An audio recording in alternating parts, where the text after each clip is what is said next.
Que la paix de Dieu soit votre partage. Être une femme au service de Dieu.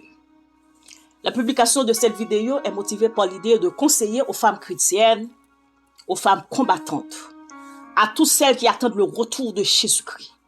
Mais encore, pour toutes celles qui croiront en Jésus-Christ, quelle que soit votre dénomination ou votre ethnicité, de se mettre à l'œuvre.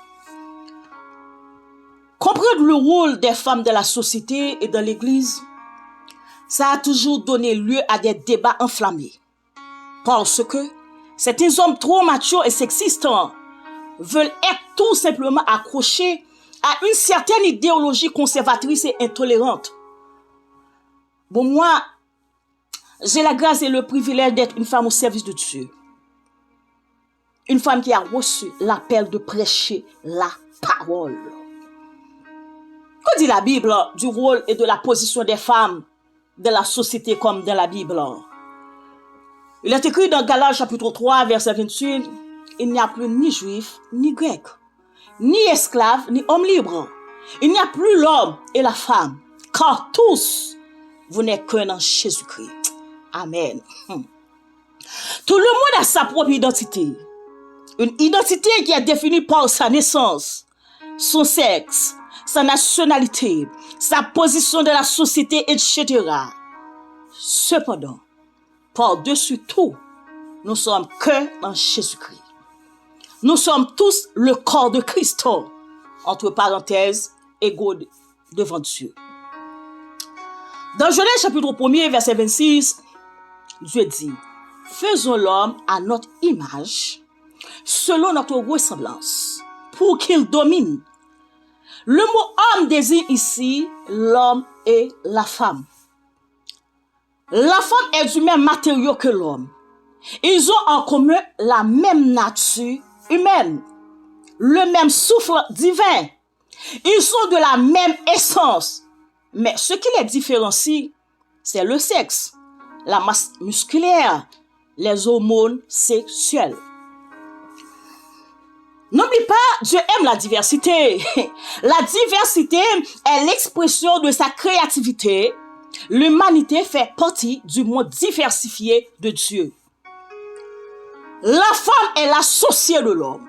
Elle est son complémentaire, son niche. Elle n'est pas une variante, une extension ou une personne de moindre importance. Dieu décida de créer pour Adam quelqu'un qui lui soit adapté et égal. C'est la raison pour laquelle, en tant qu'évangéliste, je condamne l'homosexualité, le transgenre et tous ceux qui les légalisent. Une femme qui prétend être un homme ou un homme qui prétend être une femme, c'est abominable, répugnant, malpropre, et cette personne est en rébellion contre Dieu. L'homme et la femme sont tous deux les représentants de Dieu sur la terre. Dieu exige la même chose d'eux.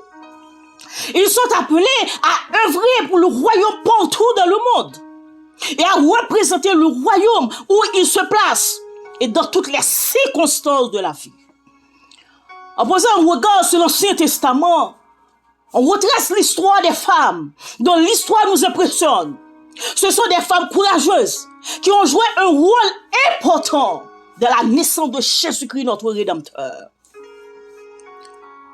Rahab, Ruth, pour ne citer que ces deux exemples-là. Ruth, une réfugiée en terre d'Israël, qui venait d'une nation païenne, une Moabite, qui exprime le désir de rester avec sa belle-mère, qui n'a rien d'autre à lui offrir que de la misère et son amertume. Oui, par sa détermination, sa fidélité, décide de partir avec Naomi. J'irai où tu iras, et où tu passeras la nuit, j'y serai.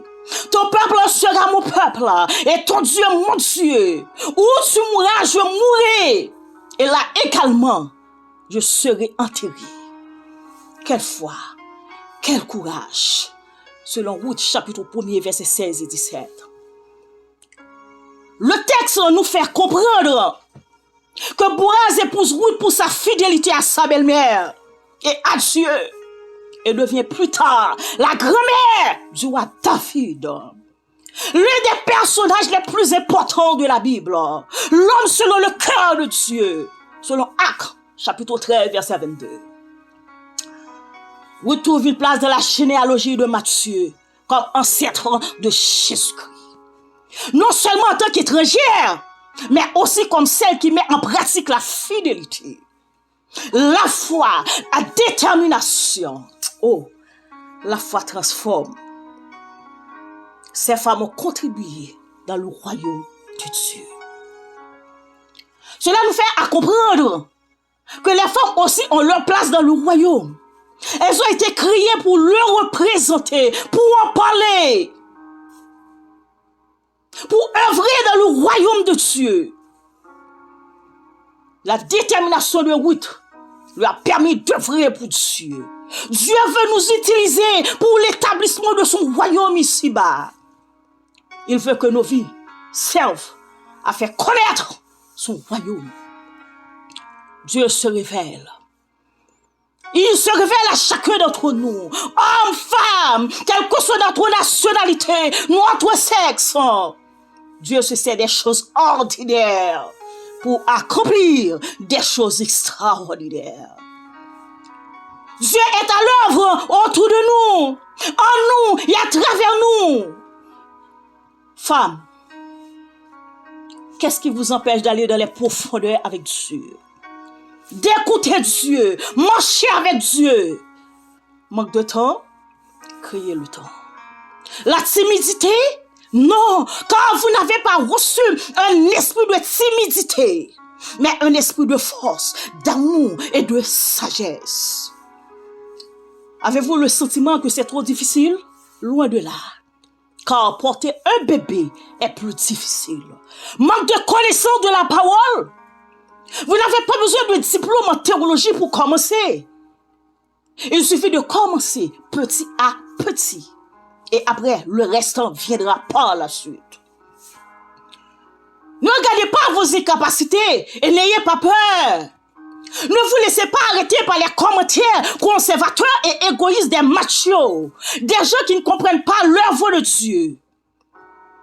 Ce sont des destructeurs de rêves et de carrières ministérielles, des meurtriers spirituels.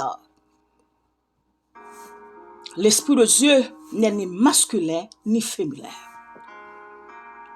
La moisson est grande, mes sœurs, mais il y a peu d'ouvriers. Ignorez les meurtriers spirituels. Fuyez le commérage, la paresse. Mes sœurs, levez-vous pour agir et mettez-vous à l'œuvre à l'exemple de ces femmes-là dans la vidéo. Jésus revient bientôt. À bientôt pour une autre série. Shalom, shalom. Que la paix de Dieu soit votre partage.